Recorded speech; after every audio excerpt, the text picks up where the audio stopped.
criança, eu estudei numa escola onde os diretores eram americanos. E eu participava da banda de sopro, tocando trompete. Na época eu não sabia nada de inglês, só o basicão de escola mesmo. A professora, que era uma das diretoras da escola, ela sempre falava pra gente começar do beginning, né? Começar do começo. E eu sempre ficava enchendo o saco, né? Perguntando, professora, what's beginning? E nesse vídeo eu gostaria de contar a minha história. A história de como eu aprendi inglês sozinho, sem professor, e como eu criei um método que pode ser a solução para o seu problema. E a melhor maneira de começar essa história é começar do beginning. Então vamos lá. Até o final de 2012 eu não me imaginava falando inglês. Provavelmente, como a maioria de vocês, eu também achava lindo, achava muito massa quem sabia falar um outro idioma. Na real, no meu caso, não só inglês. Eu sempre fui fascinado por idiomas. Mas até então eu não tinha nem noção de como aprender. Pra mim, o único jeito era por cima aí, com 235 módulos, 5 anos de cursinho. E de fato eu não conseguia me imaginar falando inglês. E aí eu fui chamado para servir como missionário da Igreja de Jesus Cristo dos Santos dos Últimos Dias. E estava marcado para sair em fevereiro de 2013. Meu destino?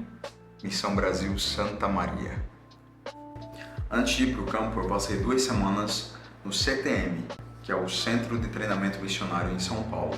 Foi lá que eu acho que eu tive o primeiro clique. Quando eu tive contato com missionários estrangeiros, tanto hispânicos quanto americanos, que estavam se esforçando para aprender o português. E eu conseguia ver a dificuldade deles, mas também via progresso. E aí só um adendo aqui. Como eu estava indo para a missão no Rio Grande do Sul, eu estava indo ensinar e servir em português, meu foco não era e nem poderia ser aprender inglês. Mas na missão, se você tiver o desejo, você pode tirar 30 minutos por dia para estudar um idioma. Então a semente da possibilidade havia sido plantada, eu só não sabia como regar ela. Mas eu acho que a verdadeira virada de chave foi quando eu e o meu grupo de chegada chegamos em Porto Alegre. E lá nós fomos recebidos por 2 missionários, que eram os assistentes do presidente. Ele era muito alto, galego. Eu não lembro se ele tem um olho azul, mas ele era muito gringo. Ele andava gringo, ele falava gringo. E já o outro era baixinho e entroncadinho. E o português dele era perfeito. Sendo bem sincero, nos primeiros momentos eu achei que ele era brasileiro. Então colocamos nossas malas no reboque atrás da van, seguimos viagem de Porto Alegre para Santa Maria. E aí, uma situação inesperada. O reboque quebra no meio da estrada. Tivemos que descer para o acostamento e naquele momento os assistentes eles tomaram uma decisão. O Helder Nelson, que era o mais gringo, foi com os outros missionários na van e o Helder Pagotto me escolheu para ficar esperando o resgate do reboque ali com ele. E ali no acostamento, esperando o resgate do reboque chegar, o Helder Pagotto ele me confirma que de fato ele é americano e aquilo me causou uma impressão muito forte. Ele falava português com um sotaque de brasileiro. Não dá pra dizer que é sem sotaque. Ele não tinha sotaque de gringo falando português. Ele falava português com um sotaque de brasileiro. Se ele não falasse, ele poderia se passar por um paulista, por exemplo, facilmente. E eu não vou mentir que eu fiquei com muita vontade de fazer aquilo também. De ser capaz de falar um outro idioma tão bem que as pessoas que me ouvissem falar nem eu saber de onde é que eu sou. Depois ele me revelou que me escolheu para ficar esperando o resgate lá com ele, porque eu seria o próximo companheiro, né, a próxima dupla com o antigo companheiro dele, que era o Helder Morrison. E aí ele queria saber como é que eu era e tudo mais. E o Helder Morrison foi o cara que deu o empurrão final. Eu não lembro exatamente o que estávamos conversando que levou a esse assunto, mas eu lembro nitidamente que ele me deu um livro como esse aqui.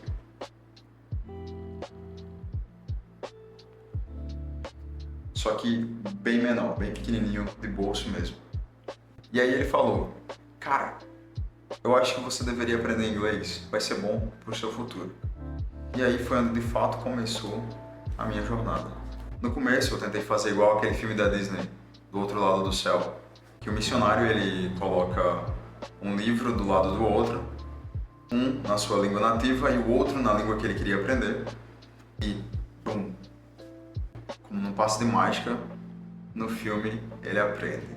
E eu pensei, vou fazer igual. Porque eu não fazia ideia como de fato aprender um outro idioma. E pra mim, não funcionou. Até que eu comecei a pensar em como crianças aprendem suas línguas nativas, eu comecei a pensar em como eu aprendi português. E foi aí que veio a sacada. Crianças imitam, repetem, perguntam, falam errado, tentam de novo, aprendem. E no começo, o Morrison ele me ajudou pra caramba. Eu sempre pedi para que ele pudesse repetir a pronúncia das palavras e ler comigo para ver se eu estava lendo corretamente, pronunciando correto e tudo. Mas logo eu pensei em encontrar uma alternativa, por duas razões. Uma, eu não queria sentir que eu estava incomodando. E dois, eu imaginava que nem sempre eu teria companheiros americanos. E mesmo que tivesse, nada garantia que eles iam querer ajudar. Afinal de contas, eles estavam tentando aprender português também. Então, eu comprei uma caixinha de som, um pendrive, e baixei o audiobook do livro de Mormon. E foi aí que a mágica começou a acontecer. O meu processo diário ele tinha 3 passos. Passo 1. Primeiro eu fechava os olhos e só ouvia um capítulo inteiro, sem tentar entender, só buscando sentir o ritmo, a entonação, a melodia daquele idioma, tentando adequar meus ouvidos àquilo. Porque era isso que eu pensava. Crianças, elas aprendem porque elas ouvem muito. Elas estão imersas naquele idioma. O segundo passo, eu lia o mesmo capítulo do livro ao mesmo tempo que o audiobook tocava, tentando imitar ao máximo a forma como ele falava. Então notem que o foco era 100% copiar a pronúncia.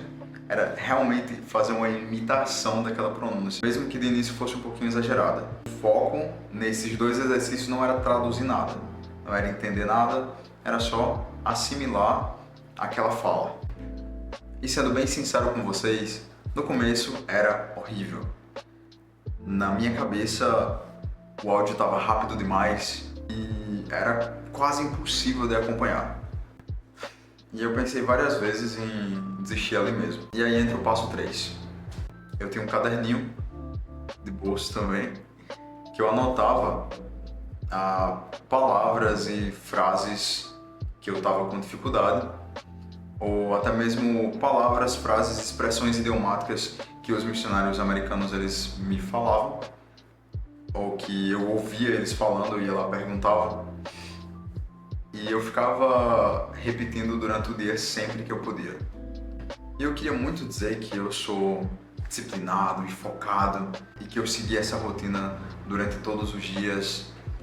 Mas a verdade é que eu falhei muitas vezes. A verdade é que tinha dias que eu estava de saco cheio e eu não queria estudar inglês, porque de fato naquele momento da minha vida não era útil.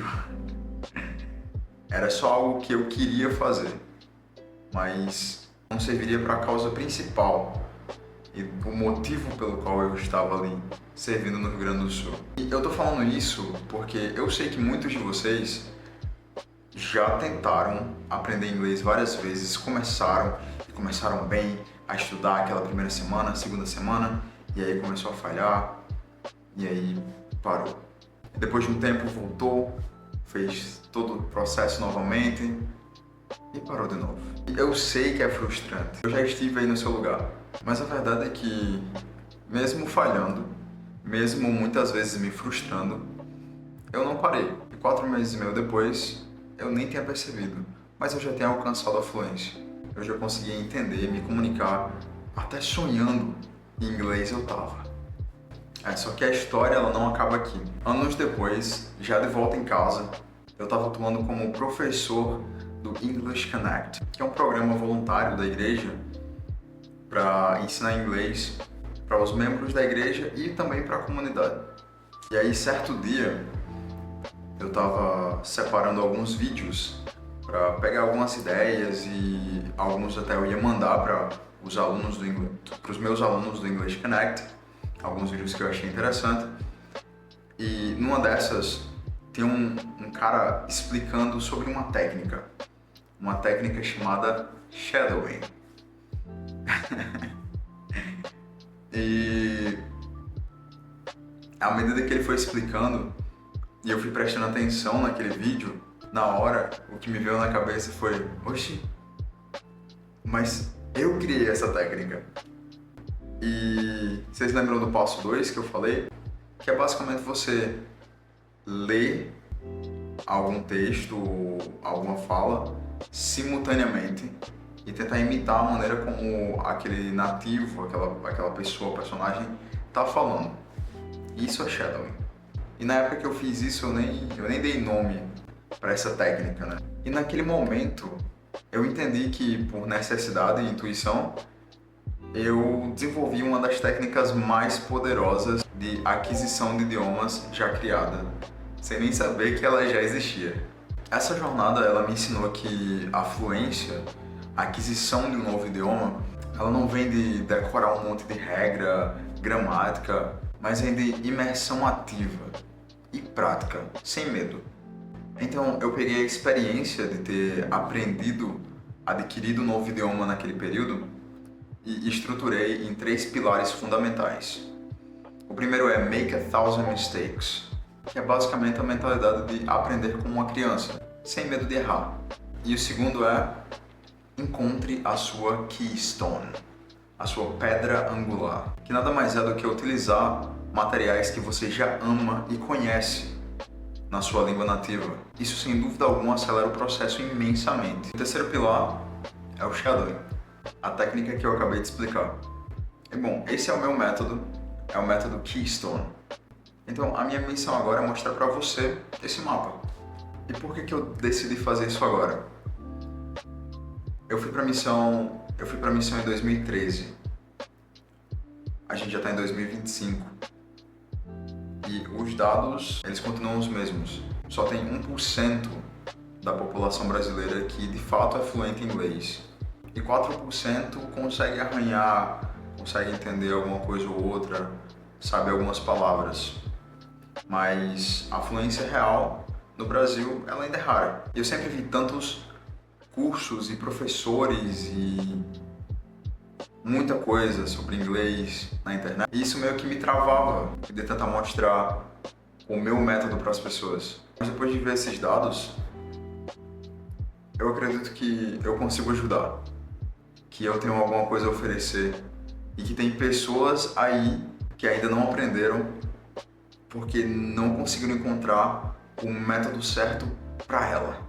Então, a minha missão e o meu desejo é aumentar aquela estatística e ajudar o maior número de brasileiros que eu conseguir para que eles alcancem a fluência. E a sua jornada para a fluência começa agora. Então, nos próximos vídeos, eu vou guiar vocês de uma maneira muito mais profunda nos 3 pilares do meu método. E se estiver sendo relevante para você, curta aqui esse vídeo, comenta alguma coisa, se inscreve no canal, ativa o sininho e ajuda esse vídeo a chegar em mais pessoas. Eu vou ficando por aqui. Valeu, falou!